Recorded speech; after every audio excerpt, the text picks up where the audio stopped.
আপনাকে কি করে ভালো না বাসি ইয়া রাসূলুল্লাহ। যখন আপনি আমাকে ভালোবেসেছেন সেই 1400 বছর আগে, যখন আপনি আমাকে মিস করতেন, আশা করতেন যেন আমার সাথে দেখা করতে পারেন, অথচ তখনও আমি জন্মই হইনি। সেদিন সাহাবীরা আপনার চোখে পানি দেখে বলল, ইয়া রাসূলুল্লাহ, আপনি কাঁদছেন কেন? আপনি বললেন, আমার ভাইদের খুব দেখতে ইচ্ছা করছে। সাহাবীরা বললেন, আমরা কি আপনার ভাই নই ইয়া রাসূলুল্লাহ? আপনি বললেন, না, তোমরা আমার সাহাবী। আমার ভাই হলো তারা যারা আমার পরে আসবে এবং আমাকে কখনো না দেখেও তারা আমাকে বিশ্বাস করবে। মৃত্যুশয্যায় শুয়ে আপনার অন্তরে এই চিন্তা ছিল যে আমাদের পরিণতি কি হবে। উম্মতি উম্মতি বলতে বলতে আপনি আপনার রবের নিকট ফিরে গিয়েছেন। আজ আমরা আপনার উম্মতের অংশ।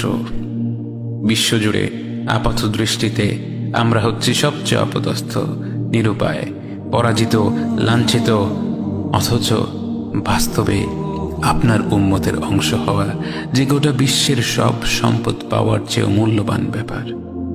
আজ আমার মনে যত আশা, যত আকাঙ্ক্ষা, যত স্বপ্ন, যত চাহিদা, সব কিছু পেয়ে গেলেও নিজেকে এতটা সৌভাগ্যবান মনে করতাম না যতটা মনে হয় আজ আপনার উম্মতের একজন হতে পেরে।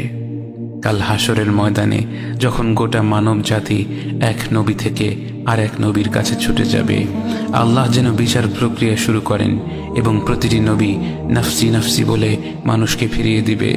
অবশেষে যখন সবাই আপনার সামনে হাজির হবে এবং আপনি গোটা মানব জাতির প্রতিনিধি হয়ে আল্লাহর সামনে সিজদা করবেন, সেদিন আপনার উম্মতের সদস্য হওয়ার পূর্ণাঙ্গ মর্যাদা প্রকাশ পাবে।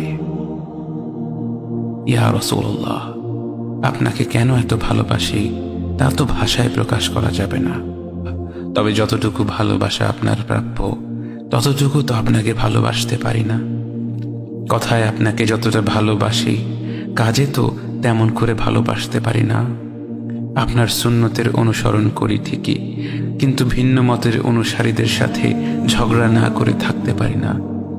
ইবাদতটা নিয়মিত করতে পারলেও এবাদতে আপনার মতো আন্তরিকতা আনতে পারি না। বাহ্যিক বিষয়ে আপনার অনুসরণ করতে পারলেও চারিত্রিক দিক থেকে তো আপনার কাছ থেকে শিক্ষা নিতে পারি না। মুখে আপনার প্রতি সালাওয়াত পেশ করলেও কাজে কর্মে উম্মতে মুহাম্মদ হিসেবে আপনার সম্মানটা রক্ষা করতে পারি না। রাসূলুল্লাহ, হাবিবুল্লাহ, নবিয়ুল্লাহ, ইয়া মুস্তাফা, আমরা তো আপনার উম্মত হবার যোগ্য নই, কিন্তু আপনার রব তো সবচেয়ে ক্ষমাশীল। তিনি তো আমাদের যা প্রাপ্য তার চেয়ে অনেক বেশি অনুগ্রহ প্রদর্শন করতে সক্ষম। আপনি আমাদের যতটুকু ভালোবেসেছেন তিনি তো আমাদের এর চাইতেও বেশি ভালোবাসেন। আমরা আমাদের ভুল ত্রুটি সম্পর্কে যতটুকু অবগত তিনি তো তার চাইতেও বেশি অবগত।